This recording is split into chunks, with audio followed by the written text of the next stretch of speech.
Welcome back to The Breakdown, everybody. Thank you all so very much for staying with us during that break. Having a great conversation with Marshall Masters here.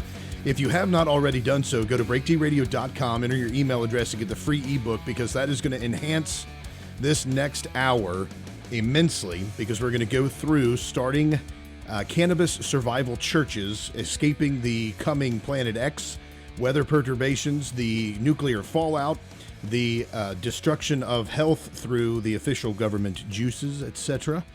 So this is going to be extremely important for you, and share this video with other people that you know as well. Make sure you get this information out. It's vital, so you'll be able to share the video, you'll be able to share the audio, and have them go to Marshall's website, and that website is YOWUSA.com.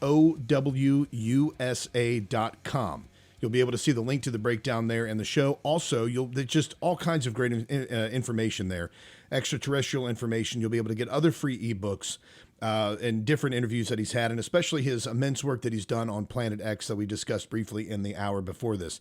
All right, Marshall. So now the coup de grace of the presentation tonight, we're getting to how to start a Cannabis Survival Church. So let's talk about that. Give us an idea of what we're looking at, what you mean by Cannabis Survival Churches, and what somebody can expect, how they can get into it, et cetera. Take it away, brother. Okay. The reason for this presentation, how to start a Cannabis Survival Church, is to get people's attention and give them some confidence that they can do it, because $1 million a family just makes people's eyeballs roll upwards, and they're going, oh my God, how are we going to finance this? Well, how you finance it, you start what I call a Cannabis Survival Church. I'm not being facetious. I'm not making a joke. I have worked with venture capitalists. This is what they were going for. Venture capitalists are extremely interested in this very specific thing. I prefer not to work with VC because, well, other people call them venture vulture capitalists, but there's many other ways to do it. So let's get into it on how to start a cannabis church. This is part of my book, Win-Win Survival Handbook, All Hazard Safety and Future Space Colonization. Just briefly, people ask me, what do you mean by future space colonization? The win-win concept is, if we are going to survive a huge devastation, we have to be able to do it not only on Earth, but on Mars or any other planet that we would inhabit in the future.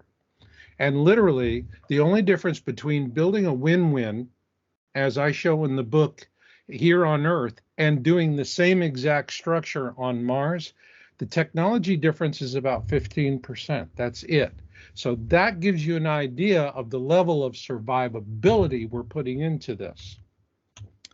Now, the whole win-win survival community concept is family-oriented. This is a permanent lifestyle choice. This is not a plan B. This is you survive in place. And what you do is you create a place in which not only you can survive, but you can live well, thrive, prosper, and do this with like-minded others, and enjoy a lot of safety. And particularly, for me, with 15 plus families, you have a budget of about $1 million for family, but this includes all of the underground farming that we talked about earlier. All right. Now, $25,000 for a complete community. Yes, and if you do it yourself, which what I advise, you can save 33% or more, maybe even up to half.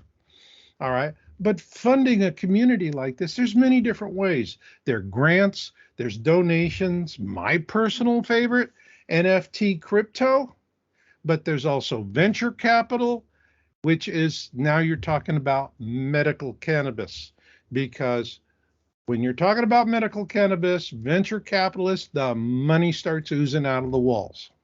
All right, now, medical cannabis and CBD only. For those of you that are going, okay, I'm not saying recreational cannabis. You don't want to get into that business, okay? It's political, it's dirty, it's miserable. Just medical cannabis and CBD only. Now,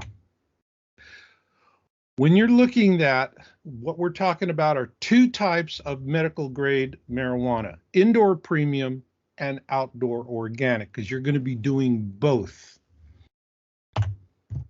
Let's take a look at the difference between the two, just at a very brief high level, starting with outdoor organic, because this is what everybody sees mostly.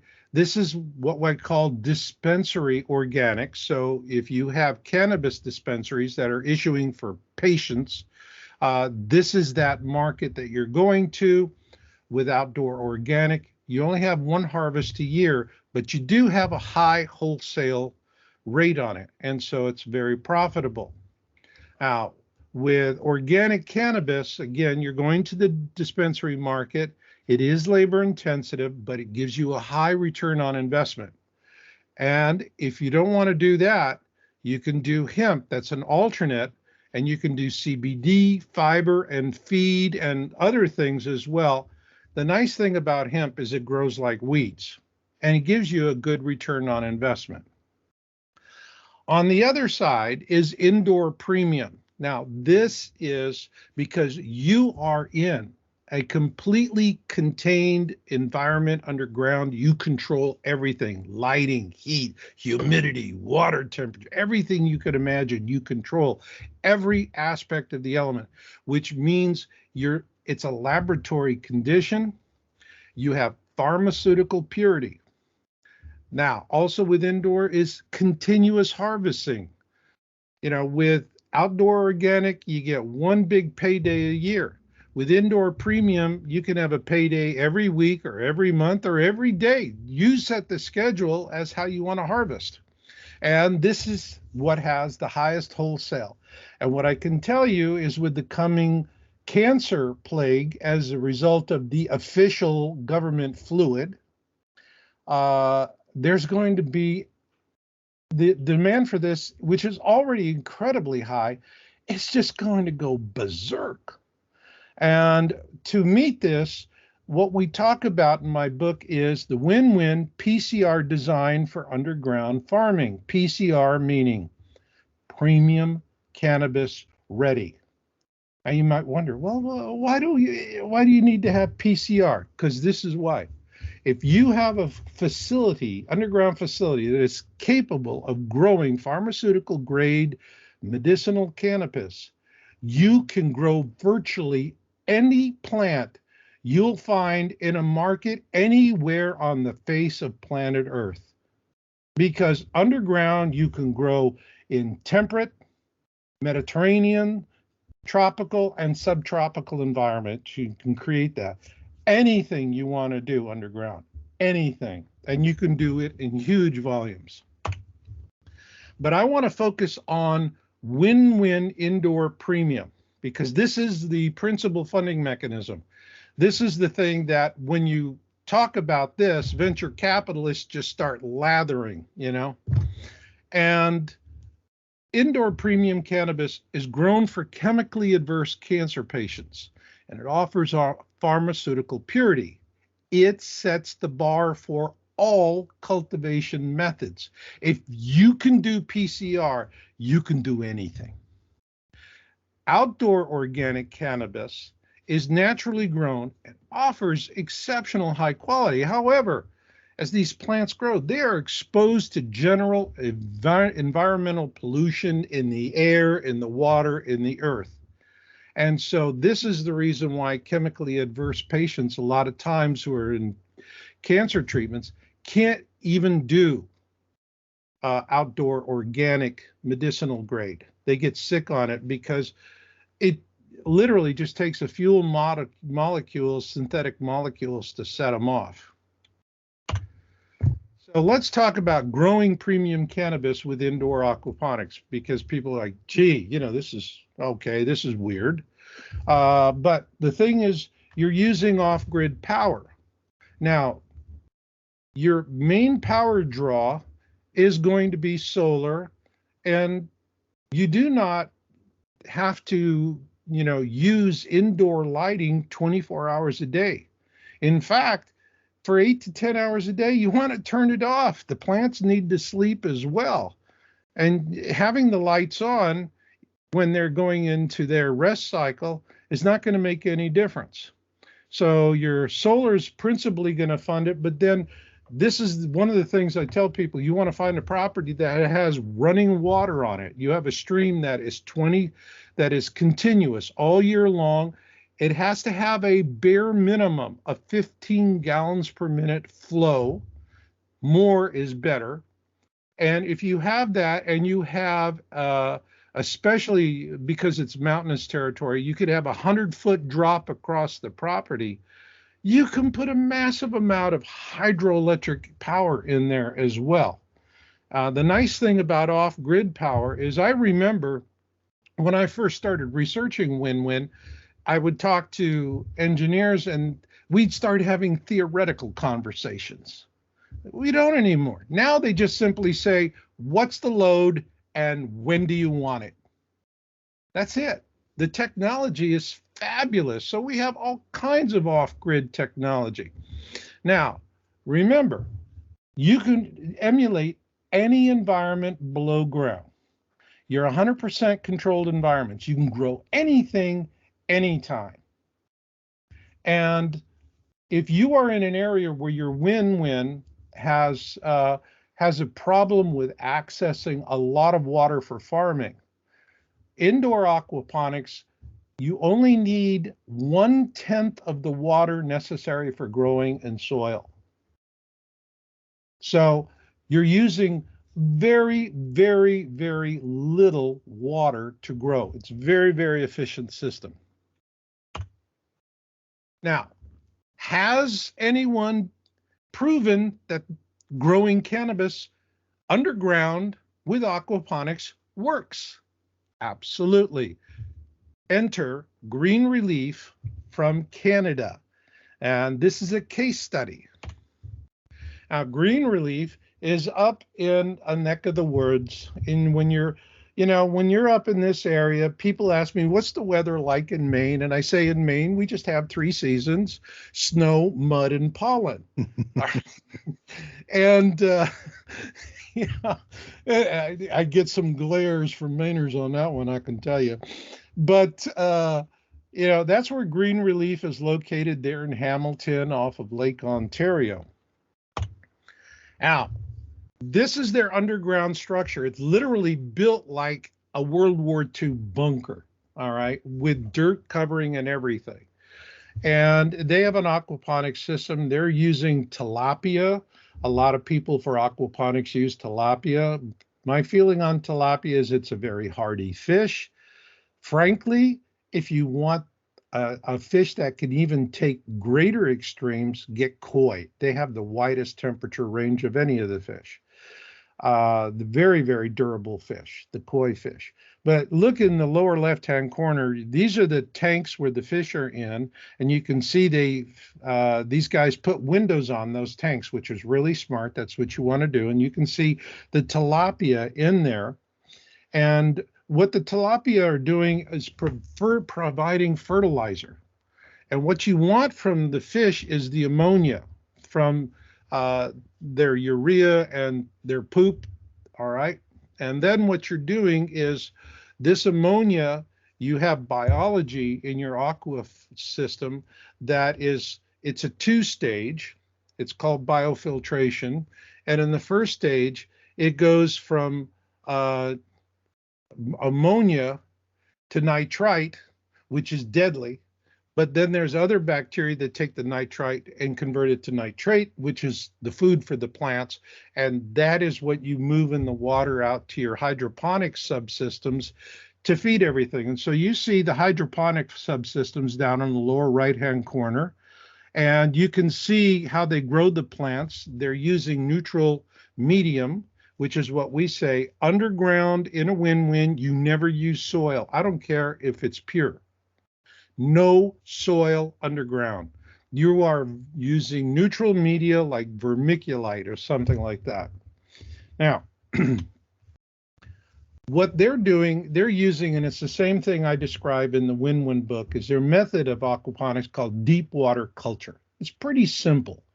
All you're taking is a styrofoam raft, punching holes in it, putting potting pots in that and putting your plants in the pots, and so that they can get down into the nutrient rich water.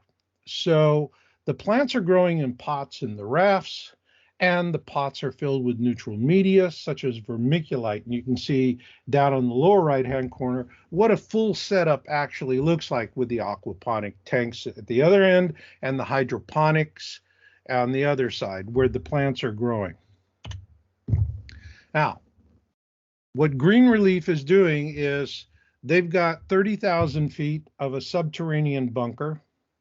They're producing year-round. Their power bills are pitifully low.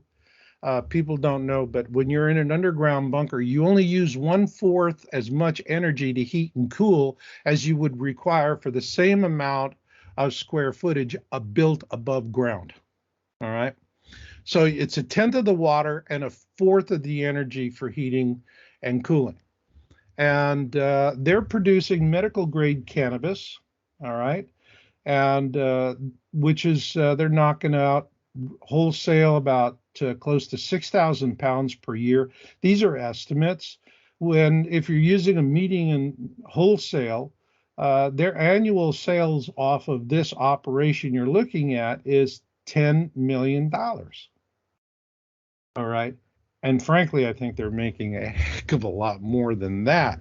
But so that's, how much do you have to produce in these underground? Well, by the way, we're talking to Marshall Masters about how to start cannabis churches. How much volume are you talking about producing to get $10 million? To get $10 million with Green Relief, they're producing here in this example 5,952 pounds a year. Wow. That's trimmed cannabis at wholesale. All right, but that's for 12 months of the year. A win-win, you could build a facility that's producing this much every month. All right. It just depends on how you want to scale it up. How much do you want to make? How much do you need to make?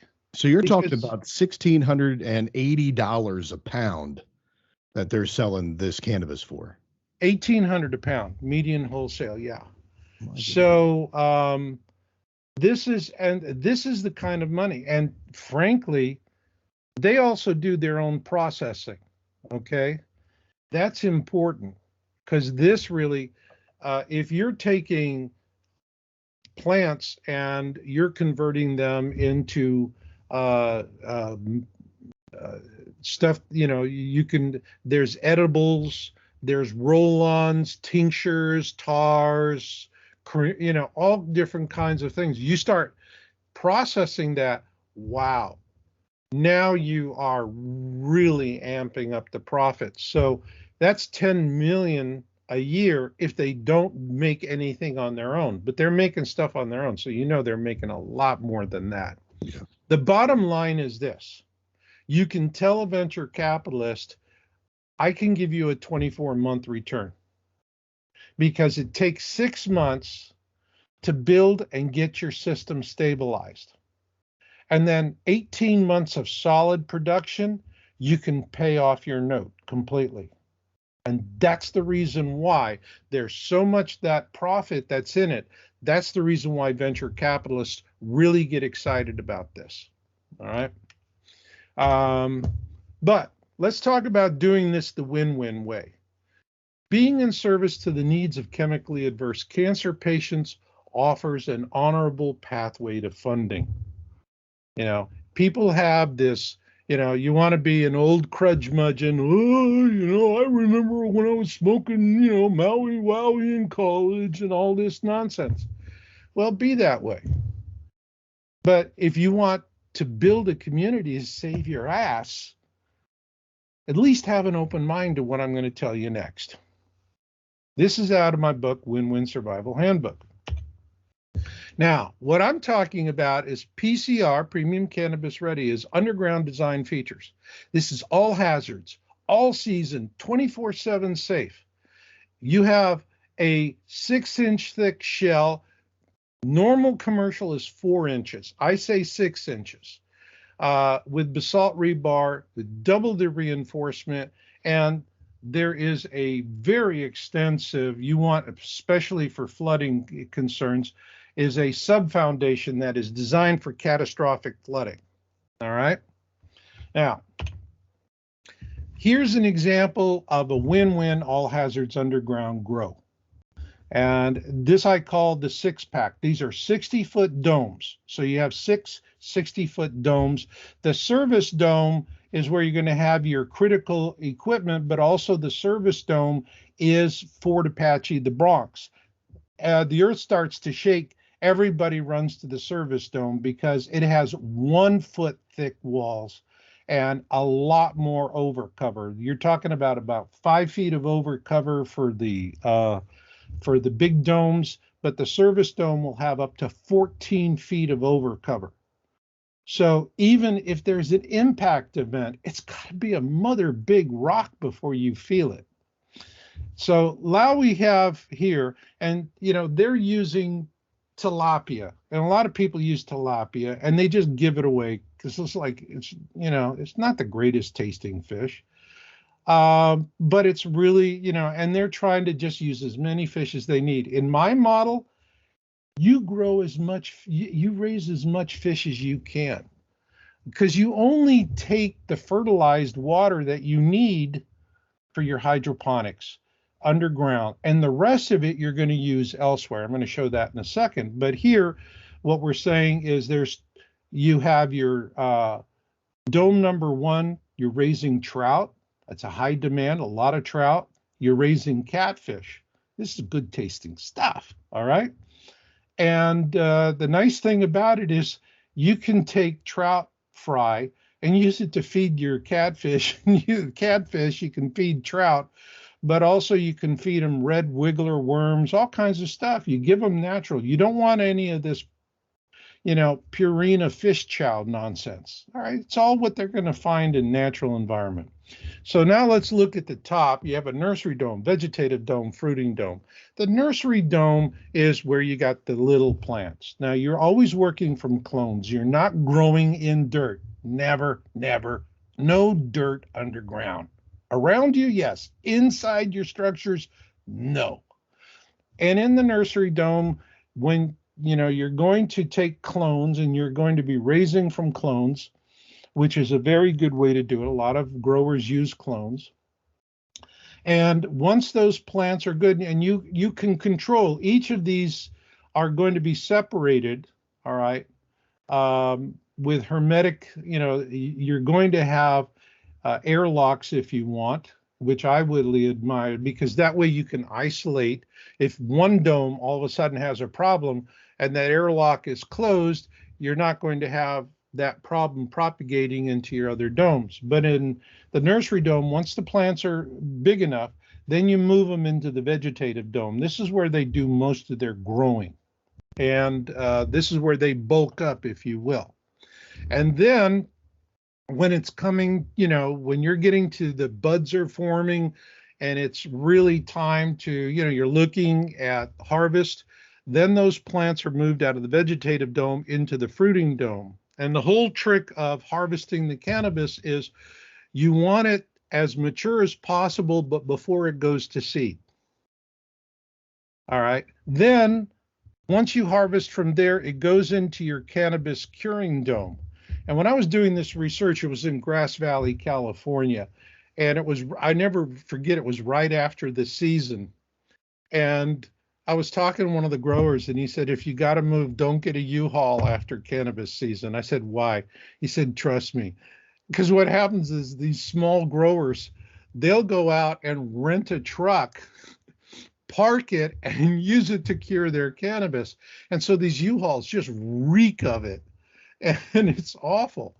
So don't do that to anybody. Cure it in your own dome. And then you can take it to market from here. You can process it. You can either just send it out as flower or in the bud as it is, or you could create roll-ons or edibles, anything you want to do. But here's the other side of it, because remember, we're talking about organic outdoor and we're talking about indoor. So what you have with my system that I designed is that nitrate fertilizer for below ground premium and above ground organic cannabis grows. And you're doing you got your trout and your catfish, and they're giving you the good stuff. And you can sell or donate these highly desirable fish species. I think, having, like a charity catfish fry, that's a cool idea for a church, all right, that's doing this to get, people in the local community, come on over, and we're harvesting catfish. We're going to have a big old, Southern style catfish fry. That's cool. What happens is the excess fertilizer moves into a sump.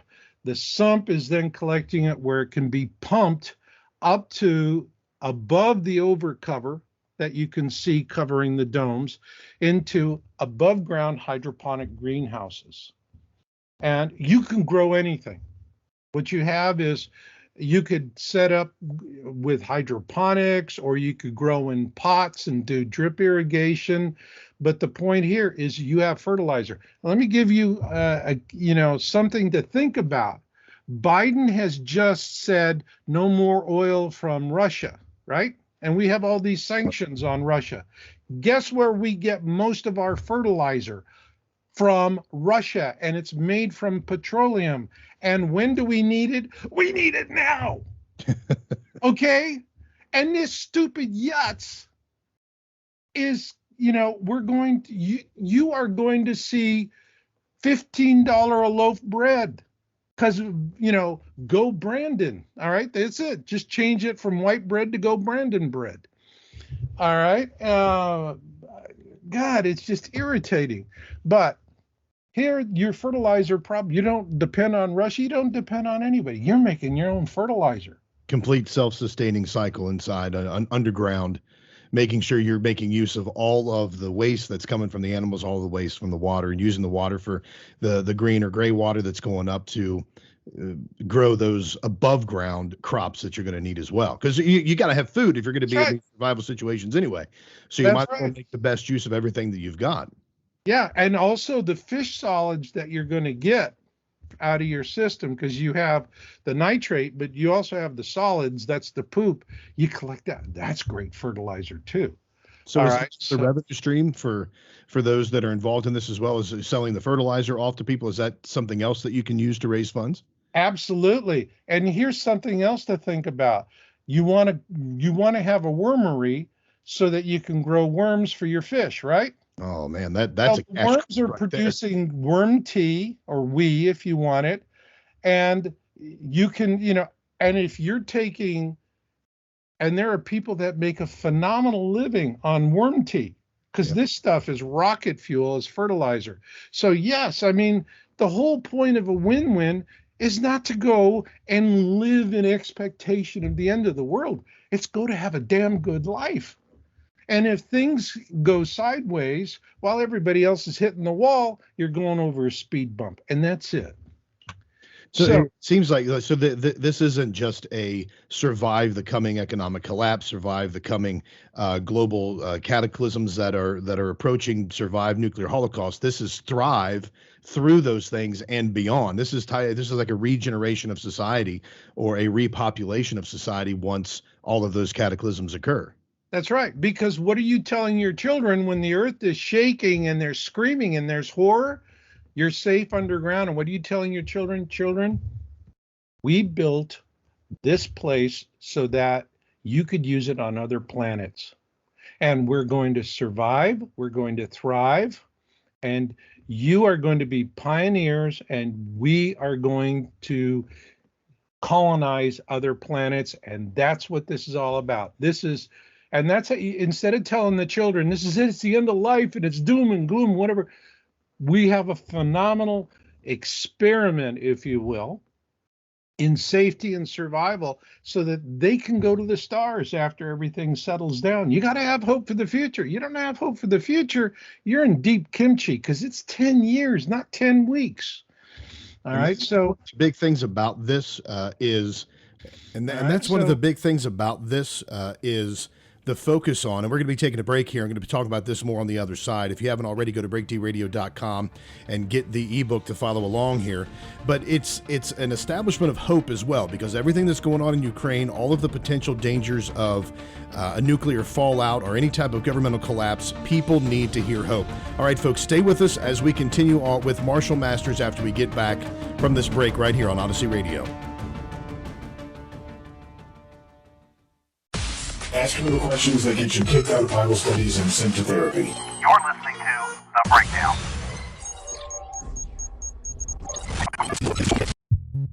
At Romika Designs, we're more than just a laser engraving and specialty design company. Much more. I'm Ron Phillips, co-owner of Romika Designs, and if you can dream it, we can probably make it. We can custom laser cut and engrave on nearly all material. Great for one-of-a-kind gifts, home decor, business and specialty items, or personalized and logo designs created just for you or your company. Allow us to become your go-to gift and specialty project partner. Romika Designs can help make your ideas a reality. We're ready to help you design and create that special gift for any occasion or engrave your personal or business logo on just about any product. View our designs at romikadesigns.com or simply email us with your ideas. We specialize in custom design and would be honored to have the opportunity to discuss it with you. Call us at 817-400-4040, email info@romikadesigns.com, or visit us on the web at romikadesigns.com.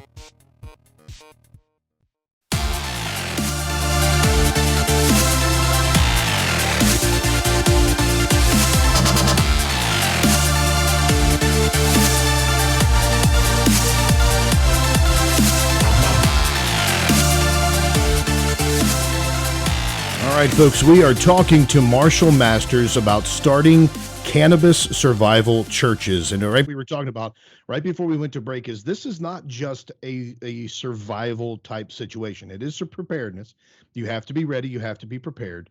But there's another aspect of this that's very important, and that is thriving beyond any of the coming cataclysms or the coming economic collapse that we see, that we know that's going to happen eventually. We have a non-sustainable Federal Reserve, a non-sustainable cash flow, non-sustainable economy. So we know that it's not an if, but when this is going to collapse. But it's not just about when this collapses, but what are you going to do leading up, during, and then after? I mean, when you're talking to Marshall, you're talking, it's not just here. I mean, you're talking about interplanetary colonization, taking this technology and being able to thrive anywhere in the universe that we can take ourselves. We have to. And here I can just make one statement on Planet X. This flyby, and it's happening. And I'm seeing more and more reports, and, it's coming in. Unfortunately, the topic of Planet X is like UFOs. People will go, yeah, I see mountains and mountains of evidence, but until I see an alien eating my face, I don't know. Yeah. And maybe, the alien has a protein crisis. He's on the keto diet. You never underestimate the power of human denial. But this is about exactly what you talked about, is to survive, thrive, colonize, so that everybody has it. One of the things in my community I make a point of saying is that your community needs to be 1/3 of that community needs to be veterans, preferably combat veterans. Now, they're going to be able to set up the defenses and do all of that. But I think what's the most important thing that veterans can do for a survival community is teach them camaraderie. Nobody misses the horror of war. But what veterans do miss is the camaraderie, the one for all, the all for one. The guy in the bunk next to you could snore like a pig and tell the stupidest jokes you ever heard. But if you hear him calling for help over the radio, Katie, bar the door, everybody's on it. Okay? You got to have that kind of mentality in a survival community. You can't have 25 families running around and everybody is saying, I don't know what the hell I'm doing. I just know I got to be the boss. All right? You can't have that. You got to have camaraderie. So that's the reason why veterans are important. So let me ask you this, because that's a very important question. I have several questions I wanted to ask, if you don't mind me throwing some of them at you. Sure. But that first step there, how do you find those people? because you're talking about millions of dollars raising for each family, $1 million for 25 families to build a cannabis survival church. As you mentioned, the eyes roll back in their head. I hear that cost. I'm thinking there's no way in the world. I've got to put gas in my car, buy groceries. I don't have $1 million in my back pocket. So how do you find, what is your advice on finding that community of people who are like-minded or at least willing to investigate the seriousness of what we're facing? What I can tell you is that a very small percentage of the population is awareness about earth changes and situational awareness, and they are going to be the core of communities.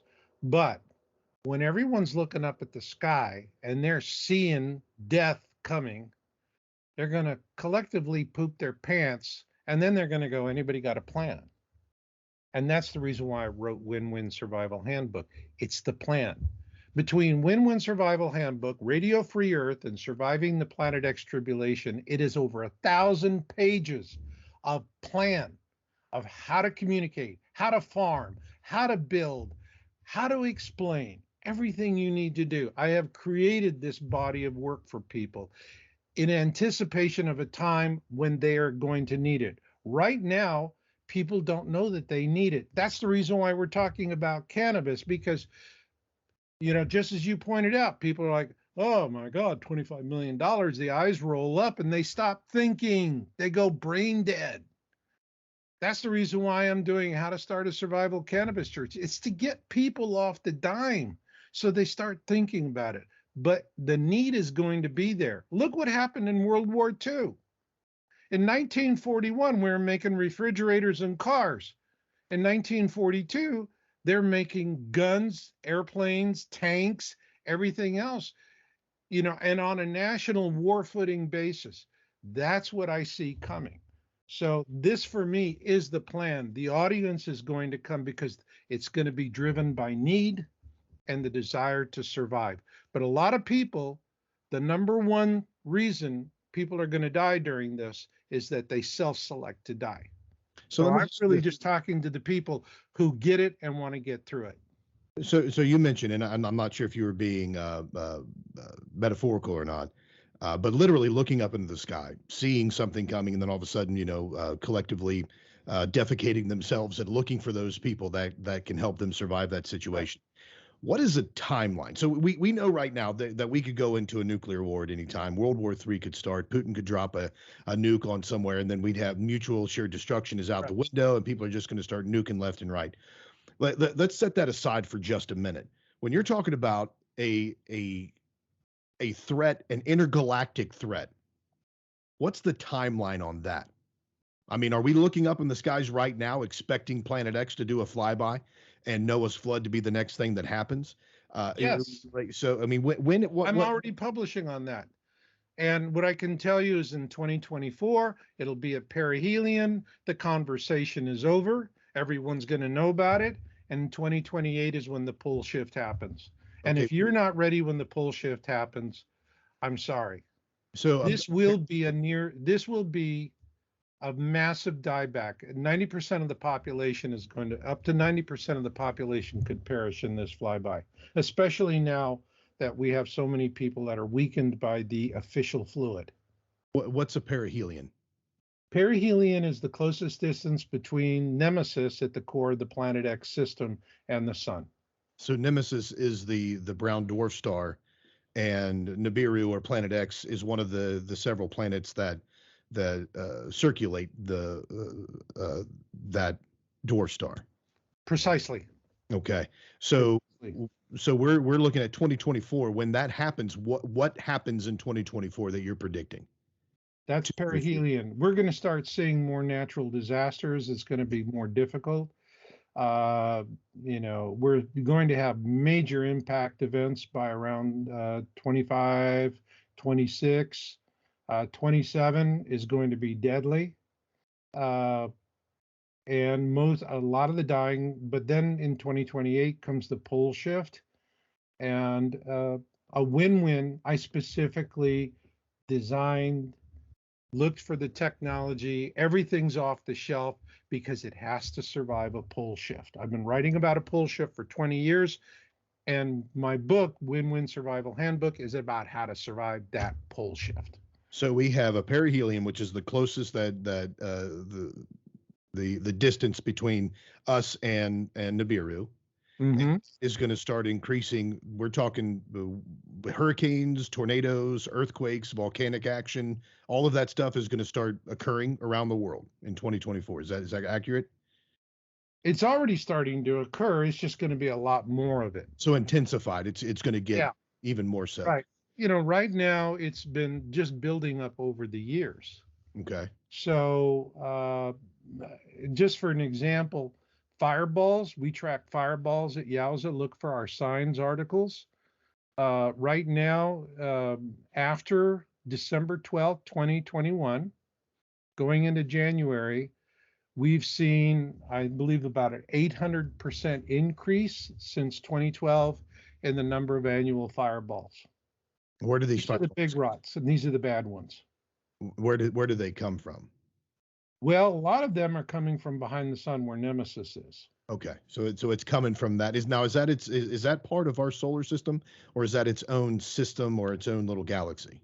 Nemesis is what's called a mini constellation. It's a small system in a larger system. It orbits our sun. Nemesis is at the brown dwarf at the core. It's 2 to 3 times the size of Jupiter. Could be even larger, and it moves on 2 axes. On the horizontal axis, it goes around the sun about every 360 days, which is the reason why it's behind the sun relative to us. We're in matching orbits. But on its vertical axis, which is about 30 degrees inclined to the ecliptic, it is 3,600 lunar years. Now, personally, I believe that this is our last survivable flyby. The last one was Exodus. The sinking of Atlantis was a flyby, and Noah's flood was a flyby. This one is going to be as bad as basically take the worst of Exodus, the 10 plagues of Exodus, and Noah's flood, slap it together, and that's what we got. And I explain all of this on the website. There's a lot that's coming. We're going to see in 2028, if you are not prepared for this, you're not going to be around. Hypervelocity winds are going to blast every man-made structure above ground into smithereens. We're going to have 150, 200 mile an hour winds. I mean, it's going to be terrible. So people are going to have to go to ground, and historically, that's how they have survived previous flybys. Now, when you talk about a pole shift, are you talking literally about the North Pole being flipped around and the entire Earth being turned on its head, essentially? No, because if it's that extreme, we go back to single cell animals. I'm talking about a 12-degree shift across. Okay. So we get we either get 12 degrees closer to the equator or 12 degrees further away from it. Okay, gotcha. And that's the pole shift. It's the axial shift that worries me more, because we're inclined 23.5 degrees relative to the ecliptic. And if that becomes a steeper angle, we're going to have 4 seasons, but we're going to have deadly hot summers, deadly cold winters. I don't know that humanity is going to be able to survive something like that. I mean, our planet's going to wind up looking more like Venus than anything else. So that's the one that concerns me. The crustal shift, the magnetic shift will survive that. So we're talking about shifting 12 degrees. So we're going to be the Earth's axis is going to be leaning closer to the sun, which means, as you mentioned, hotter suns, hotter temperatures, and mixing or blurring of the seasons. Well, the axis isn't. If the axis changes, if it moves to a more shallow angle, we're going to have 2 seasons instead of 4 seasons. Gotcha. All right. But if it goes the other way, it gets extreme. And the extremes are what's going to kill us. Now, is it when it hits that, what you're worried about is that closer move towards the sun, or that closer tilt towards the sun? Is that the point at which people need to start launching into intergalactic cannabis churches? And I don't say No, intergalactic. they need to do it now. It takes years to build something like this, get this going. The longer we wait, the window of opportunity that's closing is the supply chain. That's the big crisis. You're going to need a lot of materials to build these communities. And if our supply chains are collapsed, tough darts, farmer. So we talked about looking for those communities, looking for people, and the way to find them. What do you mean, and why do you choose the word church for this? Because you have to do it as a church. If you do it as a for-profit, it's a different thing. You do it as a church, you are a church that farms and teaches farming. You are going to have permitting, land acquisition advantages. You have a whole range of advantages, okay? So with us, we say you do it as a constitutional church. According to the Constitution, a church is a gathering. Religion is an explanation. The Constitution does not require an explanation to be a church. So when you're talking about the advantages, so it is aspect, you're talking about a nonprofit aspect of this. That's right. That's right. And so if you're doing it as a church, that's where you have the strong advantages. Gotcha. So we're running. I may have to hold you over if you have time and sure, and do an overdrive on this, because we've only got about 6 minutes left for this. So as we approach the last part of this this hour here, if I'm not interrupting your flow, I have a couple other questions, if you don't mind. Sure. So with this, a regular person doesn't have access to venture capitalists or doesn't have the audience to be in front of them. How do you get together with people? I mean, like, what's your advice or what's your plan for people getting in front of venture capitalists to use that as one of the means to fund this project? Let's get right to it. Let me show you what gets the VC, the venture capitalists. Let me show you what gets them excited, because everything we've talked about up to now, yada, yada, they're not going to pay attention. They want to see the numbers. They want to see the return. Okay, so let's jump right into that. Let's look at how below ground premium compares with above ground organic, because now I'm talking to venture capitalists. This is exactly how I presented this to them. First off, it's a product decision, so it's characteristics and efficacy. Outdoor organic, it's dense, it's dark, the body and the head high, light to heavy, stony. This is what you see in dispensaries. Indoor premium, not as dense, lighter color, light to heavy, body high, light to medium, head high, it's less stony. Now, growing it is very different. Outdoor organic, your plants will be 7 to 16 feet tall. Your spacing, you're going to need 64 square feet for each plant if it's outdoor like this with 7 to 16 feet tall. You have one season, one harvest. Indoor premium, your heights are 3 to 5 feet. You're going to get 2 square feet for each plant on a 4-plant raft. You're growing all season and it's continuous. So you're knocking out production every week, every month. You set it up, you grow it, you get it to market. Now, let's look at the return. All right. Outdoor organic is organic cannabis, and this is what is sold in medical dispensaries for people who have cannabis cards. And the low is $800 a pound at wholesale. Whereas median is $1,200 and high is $1,600. But if you go to indoor premium, the demand is so high. This is premium cannabis because it's pharmaceutical grade, and cancer patients use this. The low is $1,600 a pound, median's $1,800, but the high is $2,000 a pound. I mean, that's better than caviar, okay? And when you're looking at profitability summary, indoor versus outdoor, whether it's seasonal, plant spacing, you need a lot of ground, 64 square feet, you get one harvest a year, and each plant, if it's up to 16 feet tall, could give you about $9,800 in revenue. Indoor premium, let's talk about rafts. Okay, you got a 4-plant raft, continuous harvesting, $1,800 a pound at market. Each 2x4 raft that you do is $7,200. And if you're knocking out a raft, and you literally have 10 rafts coming off the line every week, think about it. Okay? Just huge amounts that you can do. So, now you know how to start a cannabis survival church. Doing this, to learn more, get my book. It's the plan. It lays it all out for you. But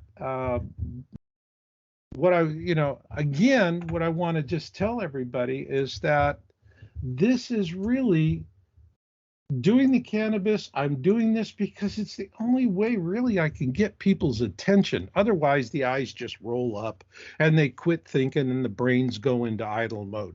Right. All right. So now you can see this is real.